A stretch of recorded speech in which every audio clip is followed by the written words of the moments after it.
नमस्कार। श्री अहोई अष्टमी व्रत कथा। साहूकार की बहू की कथा। कथा इस प्रकार है। एक साहूकार के 7 बेटे, 7 बहुएं एवं एक कन्या थी। उसकी बहुएं कार्तिक कृष्ण पक्ष की अष्टमी को अहोई माता के पूजन के लिए जंगल में अपनी ननंद के साथ मिट्टी लेने गईं। मिट्टी निकालने के स्थान पर ही एक साही की मांद थी। साही यानी जिसे इंग्लिश में हम पोर्क्यूपाइन कहते हैं, उसकी मांद थी। मिट्टी खोदते समय ननंद के हाथ से साही का बच्चा चोट खाकर मर गया। साही की माता बोली, अब मैं तेरी कोख बांधूंगी, अर्थात अब तुझे मैं संतान विहीन कर दूंगी। उसकी बात सुनकर ननंद ने अपनी सभी भाभियों से अपने बदले में कोख बांधने के लिए आग्रह किया, परंतु उसकी सभी भाभियों ने उसके प्रस्ताव को अस्वीकार कर दिया।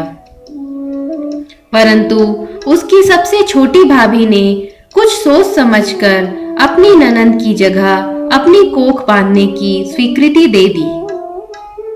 तदंतर उस भाभी को जो भी संतान होती वे 7 दिन के बाद ही मर जाती। एक दिन पंडित को बुलाकर इस बात का पता लगाया गया। पंडित ने कहा, तुम काली गाय की पूजा किया करो। काली गाय रिश्ते में साहू की भयाली लगती है। वह यदि तेरी कोख छोड़ दे तो बच्चे जीवित रह सकते हैं। पंडित की बात सुनकर छोटी बहू ने दूसरे दिन से ही काली गाय की सेवा करना प्रारंभ कर दिया। वह प्रतिदिन सुबह सवेरे उठकर गाय का गोबर आदि साफ कर देती।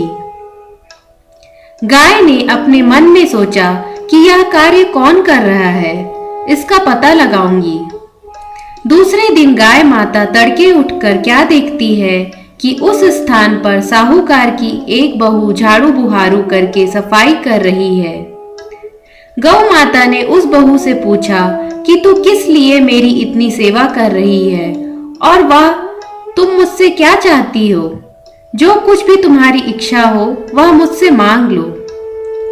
साहूकार की बहू ने कहा, साही माता ने मेरी कोख बांध दी है, जिससे मेरे बच्चे नहीं बचते। यदि आप मेरी कोख खुलवा दें तो मैं आपका बहुत उपकार मानूंगी। गाय माता ने उसकी बात मान ली और उसको साथ लेकर 7 समुद्र पार साही माता के पास ले चली। रास्ते में कड़ी धूप से व्याकुल होकर दोनों एक पेड़ की छांव के नीचे बैठ गईं। जिस पेड़ के नीचे वह दोनों बैठी थी, उस पेड़ पर गरुड़ पक्षी का एक बच्चा रहता था। थोड़ी देर पे ही वहां एक सांप आकर उस बच्चे को मारने लगा। इस दृश्य को देखकर साहूकार की बहू ने उस सांप को मारकर एक डाल के नीचे दबा दिया और उस गरुड़ के बच्चे की प्राण की रक्षा की। इसके पश्चात उस पक्षी की मां ने वहां रक्त पड़ा देखकर साहूकार की बहू को सोचा कि यह मेरे बच्चे को मारना चाहती है, इसलिए गरुड़ पक्षी की मां चोट से साहूकार की बहू को मारने लगी। तब साहूकार की बहू ने कहा, मैंने तेरे बच्चे को नहीं मारा, तेरे बच्चे को एक नाग डसने आ रहा था। मैंने उसे मारकर तेरे बच्चे की रक्षा की है। मरा हुआ सांप डाल के नीचे दबा हुआ है। बहू की बातों से वह प्रसन्न हो गई और बोली, तू जो कुछ चाहती है मुझसे मांग ले। बहू ने उससे कहा, 7 समुद्र पार साही माता रहती है, तू मुझे साही माता की जगह पर पहुंचा दे।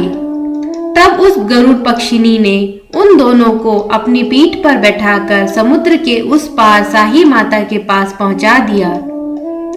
साही माता उन्हें देखकर बोली, आ बहन, बहुत दिनों बाद आई है। वह पुनः बोली, मेरे सिर में जू पड़ गई है, तू उसे निकाल दे। काली गाय जो उस बहू से प्रसन्न थी, उसने साहूकार की बहू से कहा कि वह शाही माता की जूह निकाल दे। साहूकार की बहू ने सिलाई से शाही माता की सारी जूहें निकाल दी। इस पर शाही माता अत्यंत खुश हो गईं। शाही माता ने उस साहूकार की बहू से कहा, तेरे 7 बेटे और 7 बहुएं हों। सुनकर साहूकार की बहू ने कहा, मुझे तो एक भी बेटा नहीं है, 7 कहां से होंगे? शाही माता ने पूछा, इसका कारण क्या है? उसने कहा, यदि आप वचन दें तो मैं इसका कारण बता सकती हूँ। शाही माता ने उसे वचन दे दिया। वचनबद्ध करा लेने के बाद साहूकार की बहू ने कहा, मेरी कोख तुम्हारे पास बंद पड़ी है, उसे खोल दो। शाही माता ने कहा, मैं तेरी बातों में आकर धोखा खा गई, अब मुझे तेरी कोख खोलनी पड़ेगी। इतना कहने के साथ ही शाही माता ने कहा, अब तू घर जा, तेरे 7 बेटे और 7 बहुएं होंगी। घर जाने पर तू अहोई माता का उद्यापन करना। 7 अहोई बनाकर 7 कढ़ाई देना। उसने घर लौटकर देखा कि उसके 7 बेटे और 7 बहुएं उसके आंगन पर बैठी हुई हैं। वह खुशी के मारे भाव विभोर हो गई।